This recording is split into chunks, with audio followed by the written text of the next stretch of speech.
और उसी संसद भवन के अंदर ब्रजभूषण एक आरोपी को बिठाया हुआ जिसके खिलाफ एफआईआर है, मुकदमा है। और उसी संसद भवन के अंदर अजय मिश्रा टैनी जो है, जिसका बेटा जिसने गाड़ियां चलाई थी और जिसने भड़काऊ भाषण दिए थे और किसानों के लिए उल्टा सीधा बोला था, उसी को आपने अंदर बिठाया हो। तो आप क्या साबित करना चाहते हैं कि आप बेटियों को प्रताड़ित करने वाले सेक्सों को अरेस्ट किया गया, किसान नेताओं को, पूरे कांग्रेस पार्टी के नेताओं को अरेस्ट कर लिया गया, हमें ऑफिस पे पुलिस भेजी गई, तमाम लोगों को। तो इन चीजों से डरने के नहीं, क्यों नहीं डरने के? अब हम यहाँ आ जाते हैं क्योंकि हम उस खून से नहीं आते जिन्होंने माफीनामे लिखे, जिन्होंने ब्रिटिश सरकार से पेंशन लेके पेट पूजा की है। हम नहीं आते।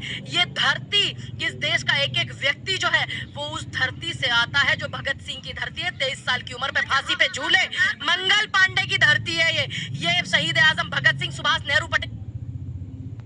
याद आती है एक बड़े शायर की कि दरिया तेरी अब खैर नहीं, बूंदों ने बगावत कर ली है, नादा न समझना बुज़दिल इनको, लहरों ने बगावत कर ली है। हम परवाने हैं मौत समा, मरने का किसको खौफ यहाँ, रे तलवार तुझे झुकना होगा, गर्दन ने बगावत कर ली है। ये लाइनें सटीक बैठती हैं तमाम उन बेटियों पर जिन्होंने इस धरने को 1 महीने तक चलाया, और तमाम उन लोगों के मुंह पर तमाचा है कि बेटियों ने तमाचा मारा। क्या तुम ऐसे कर लोगे? क्या तुम इस लोकतंत्र को खत्म कर दोगे?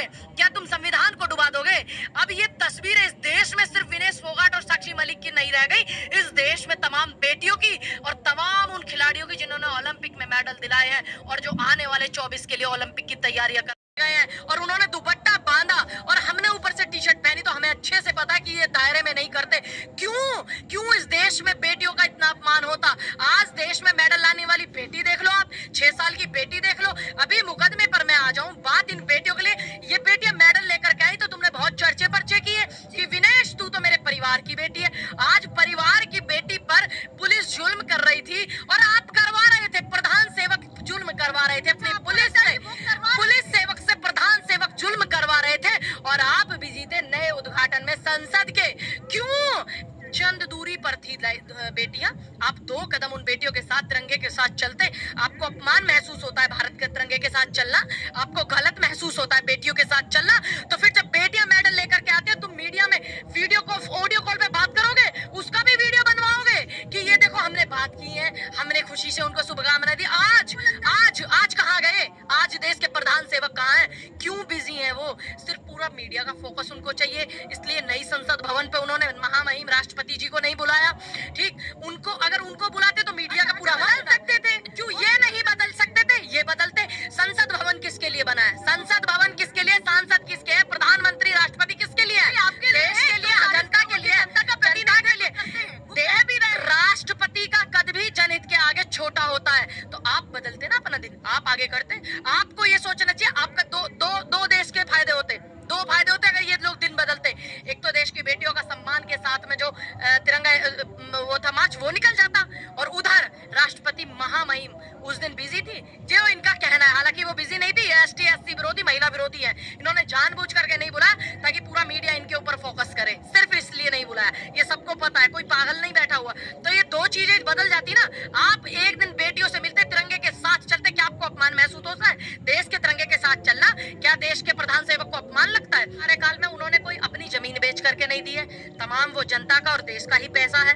ठीक, दूसरी बात, वो तो कोई भी पार्टी, तो ये ना कहे कि आप अपने पास से कुछ दे रहे हैं, आप नहीं दे रहे। ये अच्छी बात है, नई संसद बनी, लेकिन उस नई संसद भवन में राजतंत्र के प्रतीक के सामने प्रधान सेवक दंडवत प्रणाम कर रहे हैं। भवन के अंदर अजय मिश्रा टैनी जो है, जिसका बेटा जिसने गाड़ियां चलाई थी और जिसने भड़काऊ भाषण दिए थे और किसानों के लिए उल्टा सीधा बोला था, उसी को आपने अंदर बिठाया हो। तो आप क्या साबित करना चाहते हैं कि आप बेटियों को प्रताड़ित करने वाले, सेक्सुअल हैरेसमेंट करने वाले लोगों के साथ है, आप किसानों पर गाड़ियां चलाने वाले लोगों के साथ है, आप देश के इतनी बड़ी इमारत, इतने बड़े मंदिर का वो करना चाहते हैं और आपने राष्ट्रपति जी को नहीं बुलाया। तो ये सिर्फ राष्ट्रपति जी को बुलाने पर बात नहीं रुक जाती, ये सबसे पहले प्रथम नागरिक कहे जाने वाले देश के राष्ट्रपति और उपराष्ट्रपति जी, उनका ही नहीं संविधान का अपमान है। आप इस बात को समझ लीजिए। अच्छा, एक चीज में आप प्रशासन के, हमारे प्रशासन पर पूरा, देखिए हमें प्रशासन पर विश्वास है, कोई इसमें गलत नहीं है, लेकिन जो सत्ता प्रशासन से करवा रही है हमें उस पर बिल्कुल विश्वास नहीं है। एक तरफ बेटियों के सीने पर धक्का मारते तुम कपड़े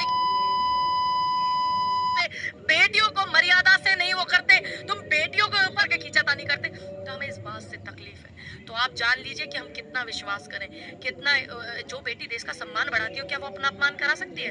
बताइए आप, नहीं ना। लेकिन एक व्यक्ति ने सीने पे हाथ मारा एक महिला खिलाड़ी के, ये कहाँ का सम्मान है, संविधान है? लगातार तमाम विपक्षी पार्टियां ट्वीट कर किसानों ने भी, किसानों का आंदोलन इन्होंने उठाया, सामान भर के लेकर के गए, लेकिन उसके बाद क्या हुआ? क्या हुआ? आंदोलन ने रूपरेखा बहुत मजबूती से ली और यही आंदोलन मैं शुरू से आपसे बोलती हुई आई हूँ, जिस दिन ये शुरू में बैठे थे कि यही आंदोलन किसान आंदोलन की तरह रूपरेखा बड़ी लेगा और अब तो जंतर मंतर पर यह आंदोलन था, ये पूरे देश में होगा, तमाम दिल्ली के बॉर्डर पर होगा। जिस तरीके से किसान आंदोलन था, सिर्फ हम लोग बैठ करके नीति बना रहे हैं, तमाम उसमें विपक्ष का जो है वो भी सहयोग लेंगे, कांग्रेस पार्टी का जो बहुत तमाम